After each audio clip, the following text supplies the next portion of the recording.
حضرت ابو ہریرہ نے اسی بات کو بیان کیا، اذنبا عبدی ذنبا فعلم ان لہ ربا یغفر الذنب ویأخذ بالذنب، سبحان اللہ، ایک بندے نے گناہ کیا، اذنبا عبدی ذنبا، اور اس کو علم تھا کہ اس کا ایک رب ہے جو گناہوں کو معاف کرتا ہے اور دوسری طرف گناہوں پہ پکڑ بھی لیتا ہے۔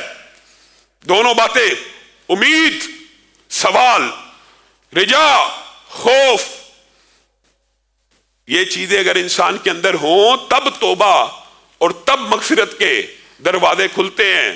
حضرت ابو ہریرہ نے کہا ایک بندے نے گناہ کیا اور اس کو علم تھا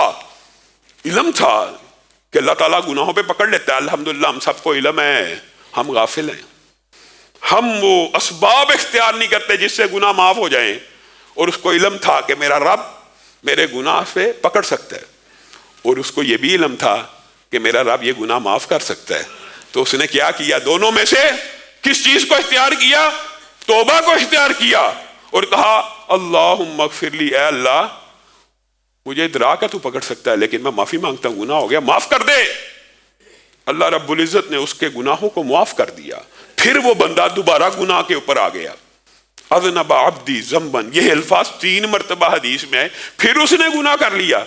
یہ جو آپ کو بار بار مغالطہ ڈالا جاتا ہے کہ بار بار گناہ کر کے توبہ نہیں ہوتی، جتنے مرضی گناہ لے کے آؤ رب کی بارگاہ میں، جتنے مرضی گناہ لے کے آؤ تو صحیح، توبہ کرو تو صحیح، اللہ رب العزت کیسے معاف کرتا ہے اس حدیث سے اندازہ ہو جاتا ہے۔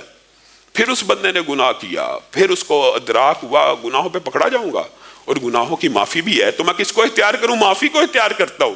پھر اس نے توبہ کی، اللہ نے معاف کیا۔ تیسری مرتبہ ایسا ہوا اس نے پھر گناہ کر لیا، اور پھر اس نے کہا اللہ پکڑ سکتا ہے اور اللہ تعالیٰ معاف بھی کر سکتا ہے، میں پھر معافی کو اختیار کرتا ہوں۔ حدیث کے الفاظ ہیں، جب یہ بندے کا ایمان اس طرح ہو جائے، دل میں یہ کیفیت پیدا ہو جائے کہ گناہ کروں گا تو پکڑا جاؤں گا، اور اگر گناہ کر لیا تو توبہ کروں گا، تو تیسری مرتبہ یہ عمل کرنے کے بعد اللہ نے تو اس کا ایمان چیک کر لیا کہ ہاں بندے کو پتا ہے اس کا ایک رب ہے جو اس کو معاف بھی کر سکتا ہے اور پکڑ بھی سکتا ہے۔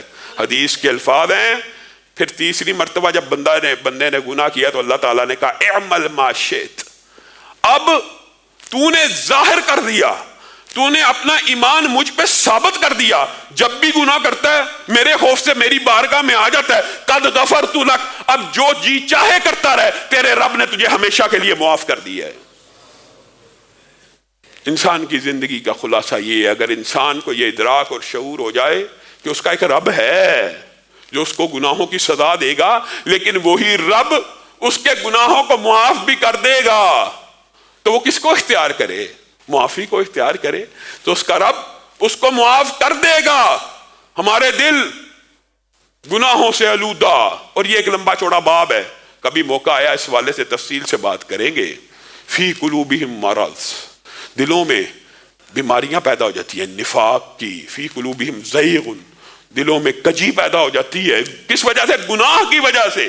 گناہ بندہ کرتا ہے تو دل کے اوپر ایک سیاہ نقطہ لگتا ہے، وہ بڑھتا چلا جاتا ہے، کالا ہو گیا، مرض پیدا ہو گیا، زیغ پیدا ہو گیا۔ پھر جب یہ بڑھتا چلا گیا، کلا بل ران علی قلوبہم، ان دلوں کو زنگ لگ گیا۔ جب دلوں کو زنگ لگ گیا تو دلوں کے اوپر قفل لگ گئے، تالے لگ گئے۔ افلا یتدبرون القرآن ام علی قلوبہم اقفالها، ان کے دلوں پہ تالے لگ گئے۔ پھر جب گناہ بڑھتے چلے جاتے ہیں، یہ کفیات بڑھتی جاتی ہیں، ختم اللہ علی قلوبہم، یہاں تک کہ دلوں کے اوپر مہریں لگ جاتی ہیں۔ کہاں سے کام شروع ہوا تھا؟ ایک نقطے سے کالا ہوا، پھر بیمار ہوا، پھر ٹہرا ہوا، پھر تالے لگے، پھر مہریں لگ گئی۔ ثم قست قلوبکم من بعد ذلک فہی کالحجارہ او اشد قسوہ وان من الحجارۃ لما یتفجر منہ الانہار، اور پھر کیا ہوا؟ جب مہریں لگ گئی کہ دل تمہارے پتھر ہو گئے، اور پتھر سے بھی سخت ہو گئے۔ لیکن انسانوں، تمہارے دل تو ایسے پتھر ہوئے کہ جن کے اندر زندگی کی کوئی رمق باقی نہیں، لیکن پتھر بھی بعض ایسے ہوتے ہیں جن سے نہریں پھوٹ پڑتی ہیں۔ ان دلوں کی بیماریاں کیسے دور ہوں گی؟ یہ دلوں کے مرض کیسے دور ہوں گے؟ قل یا عبادی الذین اسرفوا علی انفسہم لا تقنطوا من رحمت اللہ، جتنا مرضی بڑا گناہ لے کے آؤ، جتنا مرضی گناہوں کے رجسٹر اور انبار لے کے آؤ، تمہارا رب گناہوں کو معاف کرنے والا۔ لوگ سوال کرتے ہیں علامہ صاحب یہ گناہ معاف ہو جائے گا، یہ والا ہو جائے گا، یہ والا ہو جائے گا؟ حضرت بریدہ کی حدیث کے اندر مائد اسلمی کا مشہور واقعہ ہے، آئے صحابی رسول ہیں، اللہ کے رسول شیطان نے غلبہ پا لیا، کیا ہوا؟ مجھے پاک کر دیجئے، واپس چلے جاؤ، معافی مانگو۔ اے اللہ کے رسول پاک کیجئے، واپس جا اللہ سے معافی مانگ۔ بار بار کہہ رہے ہیں، رسول اللہ صلی اللہ علیہ وسلم نے کہا یہ دیوانہ یا مجنون تو نہیں چیک کرو نشہ تو نہیں کیا ہوا، نہیں، کیا واقعی وہ گناہ کر بیٹھا؟ جی ہاں گناہ کر بیٹھا، پاک کیجئے۔ رسول اللہ صلی اللہ علیہ وسلم نے کہا جاؤ اس کو سنسار کر دیا جائے، رجم کر دیا جائے۔ اب جب رجم کر دیا گیا تو صحابہ کے دو گروہ بن گئے، ایک نے کہا ہلاک ہو گیا، برباد ہو گیا، معاذ اللہ بے ایمان ہو گیا۔